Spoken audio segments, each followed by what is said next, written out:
السلام علیکم دوستو، کیسے ہیں آپ سب؟ میں زبینہ فیاض ایک بار پھر آپ کے ساتھ. تو میں شروع کر رہی ہوں دا وولورین پارٹ 5. ہیلو، کیا تم آیت فریڈلے ہو؟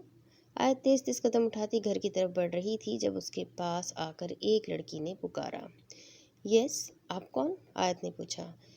میں مسز کرسٹی کی نیبر ہوں، مجھے انہوں نے بھیجا ہے، وہ تمہیں اپنی شاپ پر بلا رہی ہے.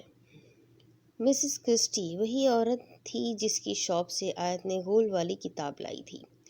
انہوں نے ایک پیغام دیا ہے. ان کا کہنا ہے کہ انہوں نے تمہارے لیے ایک بہت ہی قیمتی اور اہم کتاب تلاش کی ہے، تم جا کر اسے لے آؤ، لڑکی نے بتایا.